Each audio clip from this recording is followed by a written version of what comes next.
Assalamualaikum and good day everyone. So today let's continue with our last part of orbital overlapping and hybridization subtopic. But before that, let's just revise back on things that we have learned in the first part of this subtopic here. Okay, so we have learned on the formation of sigma bond and also the pi bond. So this is the example when there are two s orbitals overlap with one another.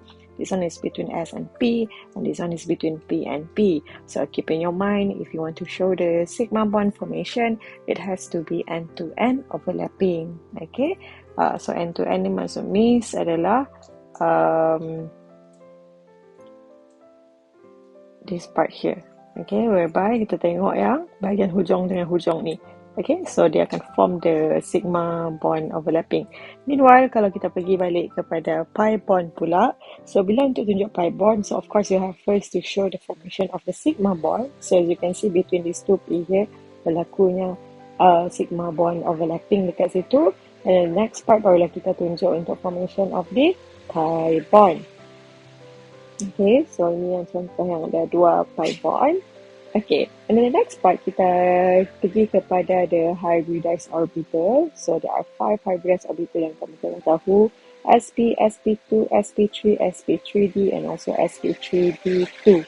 Okay, and in order untuk kita tahu the type of hybrid, we first have to count the number of electron pairs yang ada. So make sure that, take note that electron pair yang kita maksudkan kat sini adalah lone pair and also sigma bond sahaja. So do exclude the pi bond. Okay. So next part. Kita just tengok contoh macam mana nak identify the type of hybrid orbital dulu lah. So Miss guna balik contoh yang water dekat sini. So our focus is on the oxygen since that is the central atom. So have a look dekat oxygen kita ni.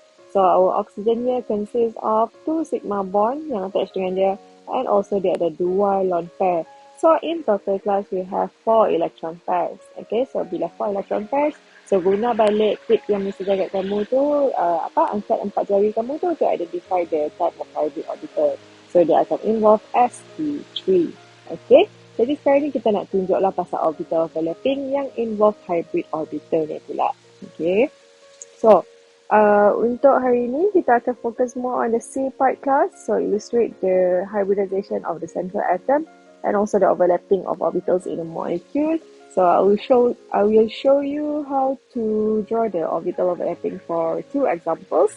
Okay, and the rest of the examples we will continue during our face-to-face session.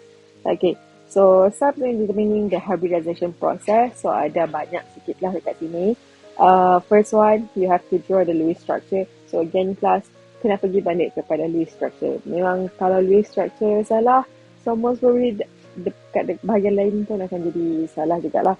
Okay, and then the next part adalah to determine the type of hybrid orbital by determining the total number of sigma bond and also lone pair yang ada dekat a certain atom. Okay, and then next part adalah to predict the molecular geometry. And then so ini kena apply balik yang daripada subtopic 4.2 lah, apa yang kita kena tengok. And then write the valence electronic configuration pula untuk central atom. Usually Miss akan buat juga untuk yang terminal atom. Nanti kita akan tengoklah kenapa. Okay. Tapi untuk central atom, kita akan tulis ground state dia. And then excited state, but if necessary. So excited state sometimes perlu, sometimes tak perlu. Okay. And then yang pasti, kena ada hybridized state. Okay, so ground state, hybridized state memang kena tulis lah. Excited state, depends. Okay, and then last kali barulah kita akan buat the orbital overlapping. Okay, so let's go through one example dahulu untuk apply semua steps ni. Okay, jadi we will discuss the hybridization and draw the overlapping orbitals of the following compound. Tapi untuk hari ini kita just akan tengok untuk BeCl2 and also water dahulu. Okay, so let's have a look dekat BeCl2. So BeCl2, so the first part tadi adalah untuk draw the Lewis structure, right? So we have to identify first the number of valence electron then. So kalau Be is in group 2, so Be ada 2 electron. Cl pula kita ada 7 elektron darab 2. So in total we have 16 electron. So we draw the Lewis structure of the BeCl2, we will get something like this. Okay, the moment kita the moment kita octetkan the terminal atom, semua dah jadi ada 16 elektron kita dah pakai.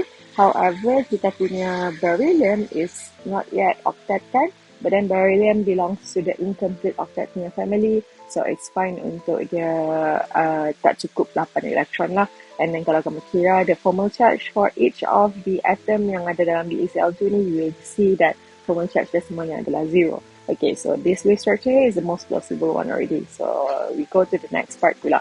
So the next part pula adalah untuk kita determine the type of hybrid orbital.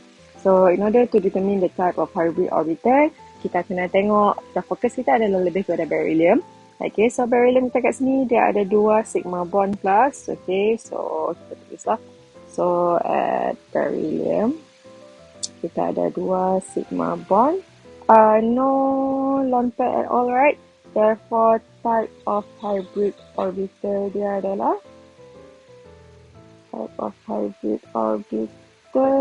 for this one is, since ada 2 aja, so dia adalah SP sahaja. Okay, and then from this type of hybrid orbital, kita boleh tahu shape dia kan. So shape kalau untuk SP, this would be linear. Okay, and then the next part adalah untuk kita determine the molecular geometry. So in order untuk determine molecular geometry, kita kena tahu dia punya kelas lah. Okay, so kita kena take note class of kita punya BeCl2 ni adalah AX2, sebab dia ada 2 je bonding group dengan dia, and there's no lone pair kan, so AX2. So dia punya electron pair arrangement, since it is AX2 class, AX2 means it is basic punya shape kan, so dia punya electron pair arrangement at the same time dia punya molecular geometry adalah sama. Okay, so molecular geometry and also the electron pair arrangement untuk ni, dua-dua ni adalah linear dan. Okay, and then dia punya bond angle pula adalah 180 degree since it is linear. Okay, so settle yang ketiga tadi. Ketiga kita nak identify molecular geometry.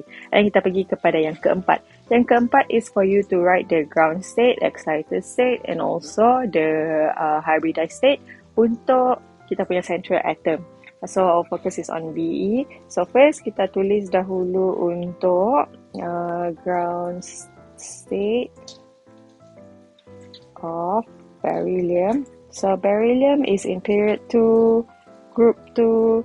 So dia ada 2 je valence electron dia. So this is how kita tulis untuk ground state of beryllium. However class, okay, bila kita tengok, ada 2 elektron dekat bahagian kita punya 2s ni, tapi 2 ni kira lone pair kan, sebab dia pairing. Okay, dia bukan yang unpaired electron. Sedangkan kalau kita tengok balik Lewis structure ni, beryllium can form 2 bonds dekat sini. Ada 2 sigma bond dia. Meaning bila dia nak form 2 bond, it needs 2 unpaired electron, right?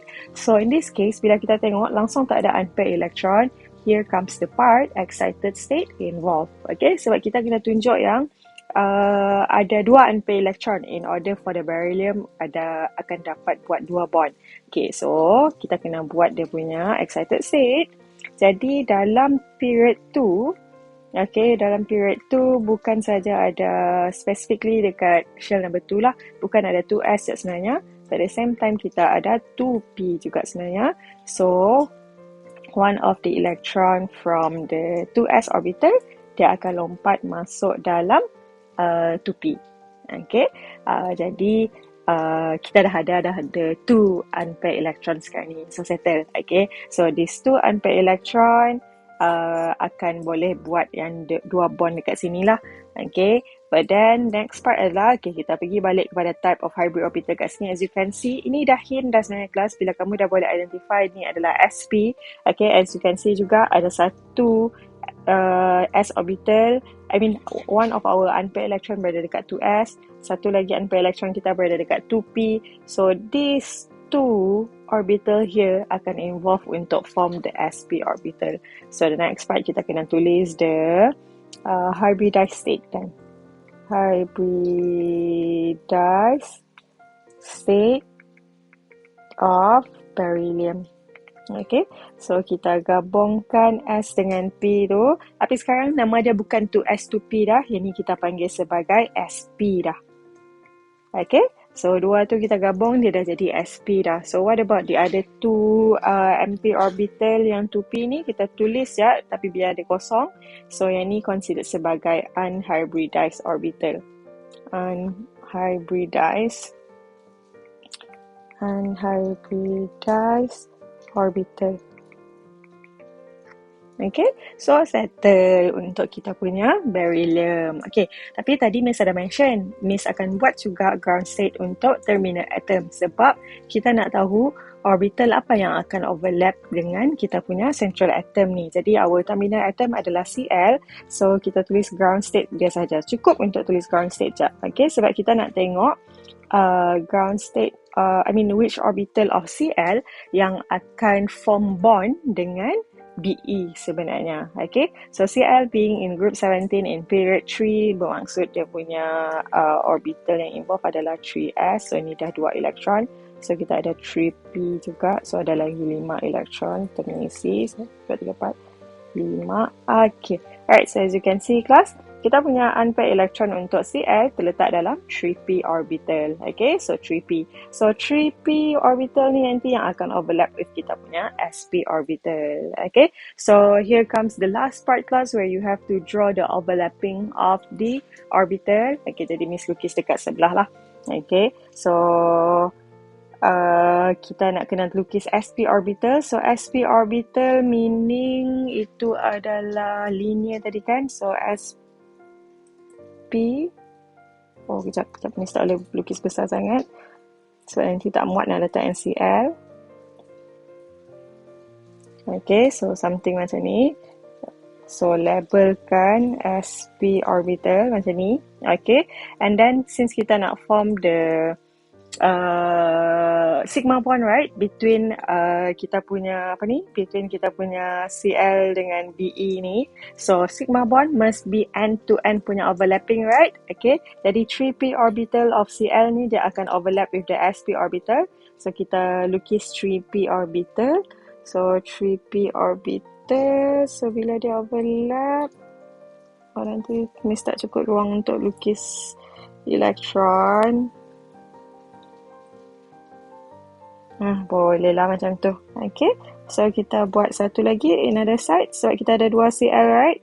Okay, so ini adalah 3p orbital. So tuliskan 3p, labelkan ini adalah 3p orbital, and then kita draw the electron yang dalam bahagian orbital overlap tu. Okay, yang bahagian overlap one another tu kita letak kita punya electrons, ada 2 electrons kat situ. So sigma, dah hasilnya sigma kat situ. Okay, and then don't forget to label your atom lah. So yang tengah-tengah ni tadi adalah Be. So yang lagi 2 tu adalah Cl dengan Cl. So settle dah orbital overlapping untuk Be Cl2. Okay, just in case tak jelas sangat, let me just besarkan dia. Okay, so something macam ni lah.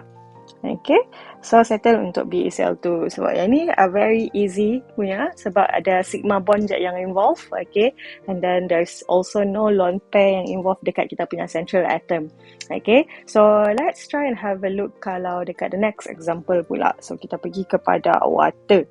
Okay, so untuk water, first one kita kena draw the kita kena draw Lewis structure dia kan. Lewis structure dia. So Lewis structure, first kita kena identify the hydrogen valence electron. Ada 2 elektron sebab ada 2 hydrogen, and then oxygen and 6 elektron. So in total kita ada 8 electrons. So the moment kamu draw the Lewis structure untuk water, so kamu akan dapat ada 2 sigma bond, okay, dekat kita punya oxygen, and also ada 2 lone pairs. So satu adalah sebenarnya kita punya Lewis structure ni, okay. So kita pergi kepada pasal type of hybrid orbital pula. So at oxygen we can see that there are 2 sigma bond,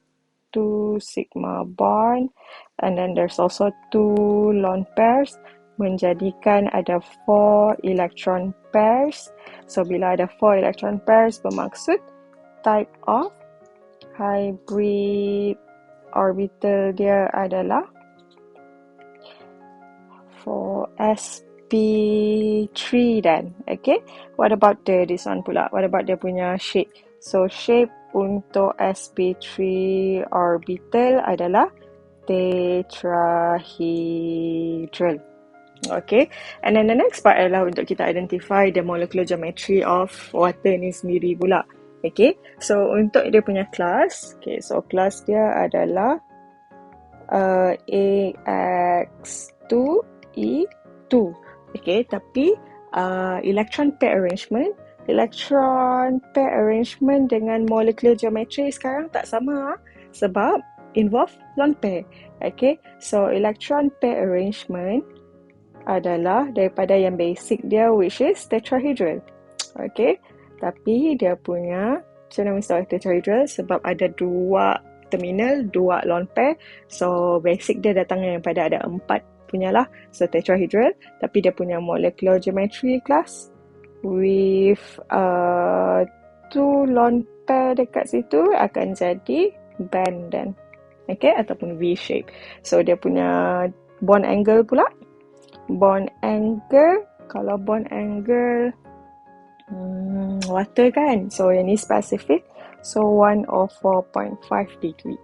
Okay, so settle untuk bahagian molecular geometry. The next part adalah untuk tulis ground state untuk oksigen kita. Okay, so ground state of oxygen. So oxygen in period 2, group 16, so dia ada 6 valence electron, so 1, 2, 3, 4, 5, 6. Okay, so now the next part, excited state. Perlu tak tulis excited state untuk kita punya oxygen ni class? So kita kena tengok balik kita punya Lewis structure kat sini. As we can see here, dia boleh form 2 sigma bond. Okay, so 2 sigma bond indicates that it needs 2 unpaired electron. Okay, so ada 2 bond yang hasilkan, bermaksud dia perlukan 2 unpaired electron. And as you can see dekat ground state ni dah ada 2 unpaired electron. So cukup dah untuk yang buat bond tu. Unpaired electron yang kita perlukan untuk buat untuk buat bond dah cukup dah. Jadi perlu tak excited state? Tak perlu. Sebab tu bahagian excited state, kalau kamu tengok balik yang summary of steps yang Miss tulis tadi kan, dekat bahagian yang tu, jap, kita tengok balik. This part here, Miss ada tulis if necessary sahaja. Okay, untuk excited state ni.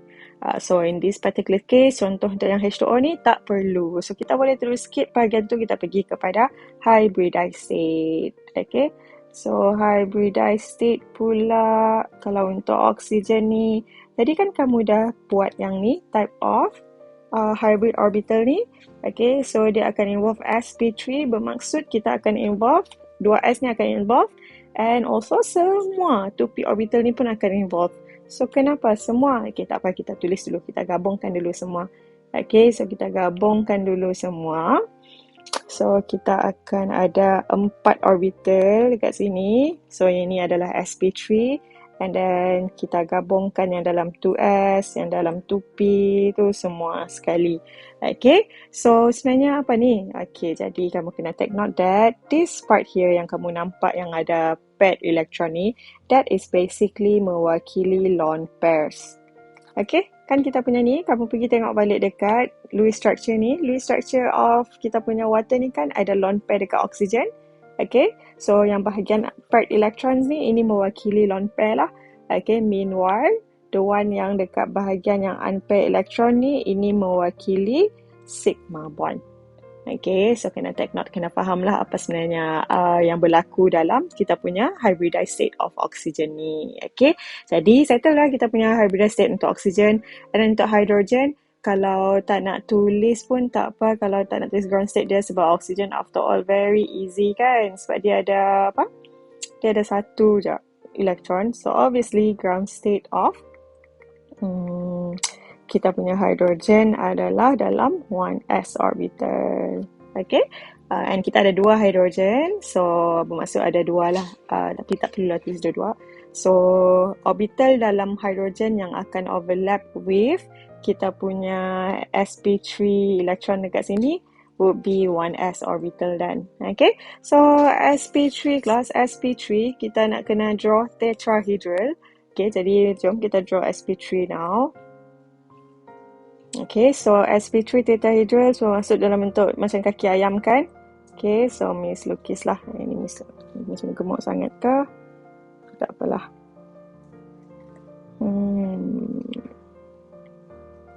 Make sure dia lebih kurang size dia. Okay, so now kita dah lukis kita punya sp3 orbital, labelkan setiap satu lobe tu sp3, sp3, sp3, okay. Tapi daripada 4 lobe ni kelas, okay, kita kena tengok balik daripada 4 lobe ni, so do take note that kita ada 2 lone pair, so 2 lobe kita akan isikan dengan lone pair, lagi 2 lobe kita akan buat sigma bond. Okay, jadi untuk bahagian yang sigma bond, kita form sigma bond dululah yang dengan hydrogen. So hydrogen tadi kan yang involved is only 1s orbital, right? So 1s shape dia adalah spherical. So kita akan draw the spherical dahulu. So Miss ambil mana-mana 2 lobes yang ada lah. Okay, so Miss just ambil yang kat bawah ni. Okay, so satu lagi dekat sini. Kalau kamu nak ambil yang misalnya kamu nak ambil mana-mana je pun okay sebenarnya, tapi tak apalah, Miss ambil yang sebelah-sebelah tu je. Okay, jadi sekarang ni don't forget to label that this is 1s, ini adalah 1s, okay, yang datang daripada kita punya hydrogen tu tadi. And then do draw your electron yang ada dekat bahagian sigma bond ni. So ini adalah sigma bond, ini adalah sigma bond. Okay, tapi don't forget to draw your electrons yang untuk yang lone pair juga kelas. So dia berada dalam 2 lobe yang tak ada overlapping ni lah. So kita just simply draw je dekat bahagian hujung lobe tu. Okay, untuk tunjukkan itu adalah lone pair. Okay, and last sekali don't forget untuk labelkan kita punya atom. So yang tengah-tengah ni tadi adalah oxygen, and then ini adalah hydrogen, ini adalah hydrogen.